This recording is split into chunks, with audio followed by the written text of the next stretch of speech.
Hello guys! Hello Earth Signs, Gemini, Libra, and Aquarius. Welcome dito sa aking channel, Kapalaran 888. Welcome. Alamin natin kung anong messages, vibration, gabay energy para sa inyong lahat.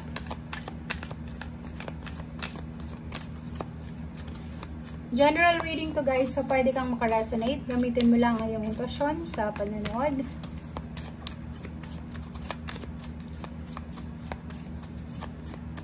Earth Signs, Gemini, Libra, and Aquarius.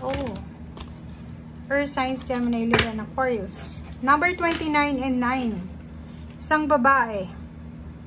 Isang babae na may hawak na bulaklak sa kanyang kamay. Pwede siyang isang single na medyo may edad na. Babae man or lalaki.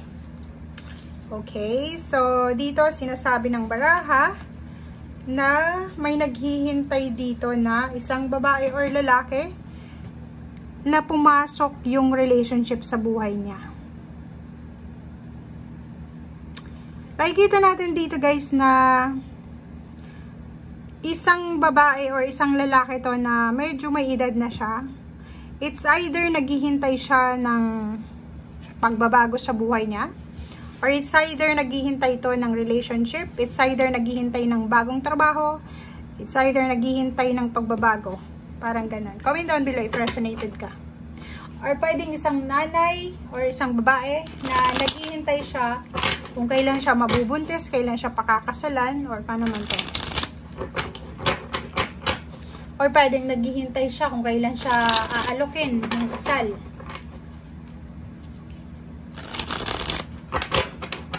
Aquarius, Libra, and Gemini.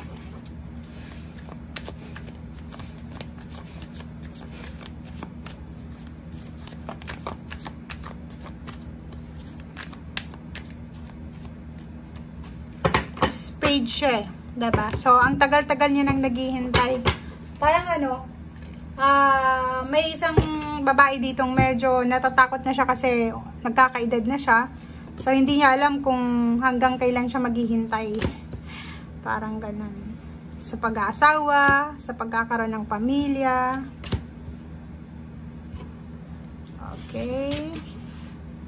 Okay, first 5 cards natin. Magician, 10 of Cups, 4 of Wands, 5 of Cups, and then High Priestess.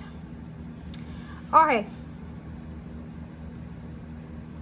Nakikita natin, may mga sinisikreto. Parang gano'n. May mga issues sa pamilya, family secrets, or kung ano man to, na hindi ipinapaalam sa'yo.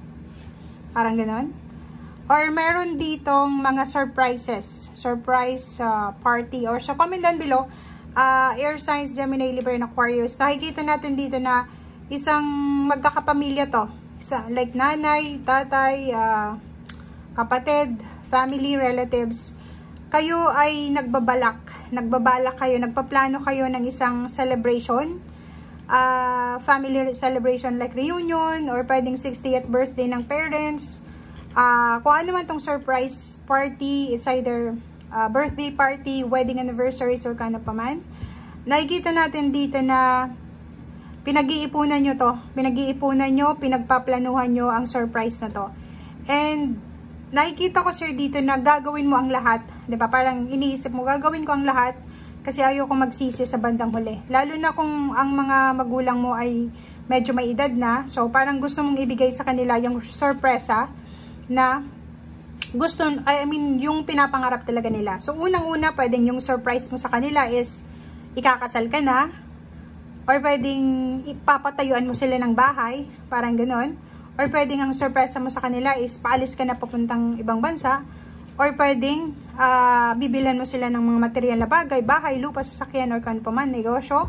So, nakikita natin dito na handang-handa ka na, 'di ba? Parang may pagbabago ditong nagaganap sa buhay mo or gaganapin sa buhay mo na handang-handa ka na. Parang ganun. So, comment down below if resonated ka dito. Meron din dito sa inyo na sobrang busy. Sobrang busy sa pagpaplano regarding sa pamilya. Nag-iipon, pinagpaplanuhan, kung ano yung pwedeng maibigay sa pamilya para maging masaya sila. Parang nakikita ko sa'yo, wala kang sasayangin na oras. Wala kang sasayangin na oras.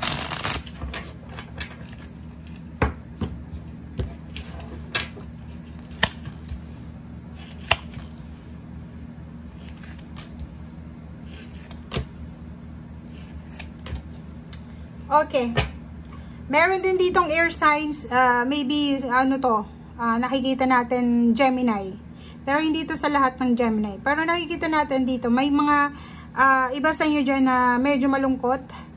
Medyo malungkot na nag-iisip, hindi makatulog sa gabi. May iba din ditong namumroblema sa pera. May iba ditong confused siya, hindi niya alam kung anong decision making na gagawin niya. May iba ditong mainit ang ulo na pwede siyang anytime makipag-away. May iba din ditong nahihirapan makipag-rat race sa usaping pera. So, for example, isa kang Aquarius or isang Gemini, isang Libra na may trabaho ka sa ngayon. May trabaho ka, pero ang nararamdaman mo sa trabahong ginagawa mo is napaka-competitive. Parang hindi mo masyadong feel ang sarili mo sa lugar na yan. Marami kang kinakatakutan. Parang iniisip mo na sa pagpasok mo sa trabahong yan, kailangan mo makipagkompetensya. Kailangan mong ipakita na magaling ka. Kasi pag hindi mo pinakita, anytime pwede kang alisin sa trabaho. Parang ganun yung nakikita natin dito. May iba din sa inyo dito nag-a-apply ng trabaho. May nag-a-apply ng trabaho na sobrang balisa na, di ba? Hindi na makatulog sa gabi kasi hirap na sila. Unang-una sa expenses. Saan sila kukuha ng expenses everyday? Pangalawa is, yun, nahirapan sila eh. Maraming beses na silang na-reject, di ba? Like, nagbibigay sila ng resume, biodata, wala namang tumatawag sa kanila. Palagi silang bumabagsak sa interview or sa exam or kano pa man. Okay. Emperor. Okay, so dito sa 4 cards na to, sinasabi ng baraha sa'yo dito na nasa kamay mo yon, nasa decision making mo, ikaw yung may power dito kung gusto mong kumbaga makuha kung ano yung lahat ng yun, empowerment dito eh, 'di ba? So sinasabi ng baraha na maraming rejection ka man na ma-encounter sa buhay, hindi lang sa ngayon, for the past few years siguro or months, maraming parang feeling mo disconnected ka, abandoned ka. Pero sinasabi ng baraha sa'yo dito na ano lang, gawin mo lang kung ano yung nararapat, 'di ba? Kasi hindi naman sa lahat ng oras na andiyan ka sa situation na yan. May katapusan din yan eh. Parang ligaya at saya yan eh. Minsan yung kaligayahan natin matatapos din. Minsan yung kalungkutan natin matatapos din, 'di ba? Parang ganoon. So nasa cycle yan ng buhay. So, sinasabi ng baraha, nasaan ka mang sitwasyon ngayon, kung masaya ka, enjoy mo na yan. Kung malungkot ka, namnamin mo yung kalungkutan kasi hindi yan magtatagal. Okay? Thank you guys. Bye!